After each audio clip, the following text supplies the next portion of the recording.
The eighth story this evening is Surprise by Rick Vick. Rick Vick has always written and has read at 6 previous Stroud short story events, making him our record holder.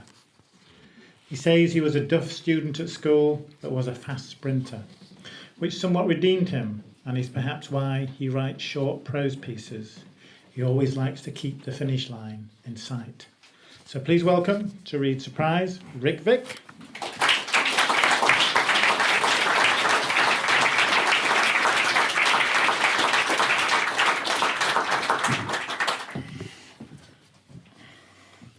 Surprise. My resolve to see in the new year alone and sober began to fray when I found a bottle of single malt at the back of a kitchen cupboard, being kept, no doubt, for a special occasion. I didn't remember hiding it, but reasoned that now was the occasion, and I had a shot. That was at about 11. How the hell had I managed to wait? I congratulated myself and had another. Looking into the bathroom mirror, wondering if I needed a shave, I met the deep-set eyes of a 40-year-old man who'd given up on a 5-year marriage and was adrift without oars or a rudder. Something's got to change, I muttered. At 11:30, after a third shot, I found myself coated and at the front door of the flat. My intention not yet shaped in my mind, I followed my feet down the stairs and out to Highgate Village. On they wandered, over the road to Parliament Hill Fields, past the tennis courts, up onto the heath. There was a sprinkling of snow on the grass. The air was tinglingly crisp, the sky clear. Uphill, towards the highest point, I walked feeling unusually purposeful. As I got close to the top, I saw lone figures and couples, hand in hand, emerging from the trees, coming from all directions. There were children skipping ahead, and a few excited dogs barking and scampering about. There was a carnival atmosphere that hushed as the hour approached, and everyone grew still. I turned to the south, looking out over the silhouette of the city way below. I could identify the outline of St. Paul's, Big Ben, and I imagined the silvery serpent coil of the Thames. A slither of moon hung suspended, begging for a wish. I made one, stirring the coins in my pocket. The moment arrived with a cataclysm of explosions and the chiming of church bells from all over the capital. We raised a ragged cheer, and all joined hands, and in a slowly shuffling circle we sang the old Scottish song. My right hand was clasped by a tall woman wearing an orange beanie.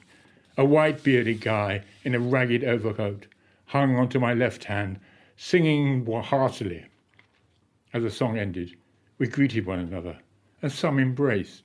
I found myself in the arms of the woman in the beanie. Our clinch lasted longer and was tighter than expected. We kissed each other on our chilled cheeks. Our eyes met. A surprise, like a gull flying too close. Hers were light brown, flecked with amber. A bird of uncertainty fluttered in my belly. She was striking, beautiful even, I dared. My height, slender. I sensed a quizzical openness in her eyes. What does she see in me, I wondered. I recalled the mirrored image of earlier. Maybe she likes rough, I thought.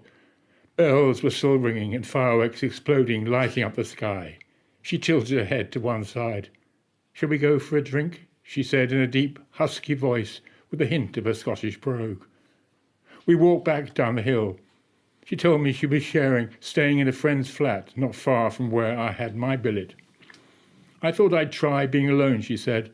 Well, I tried, and here we are. Our hands tentatively met and clasped. The pub was heaving and drunkenly enthusiastic. We both had large single malts she ordered and insisted on paying for.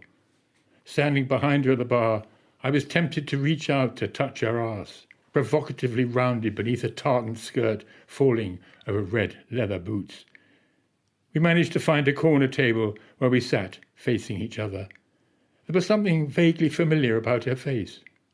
She had prominent cheekbones, and her jaw was almost square, not much makeup, but her lips were bright red, and her eyebrows plucked to sharp black arches. The gaze of her eyes meeting and seeming to penetrate mine was slightly disconcerting, yet I felt at ease with her. She told me she was an architect. I was entranced by the lilt and deep tone of her voice.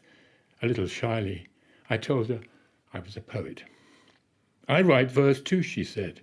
It sometimes feels more potent than the houses I design, as if words build something more substantial and mysterious. She paused and drank.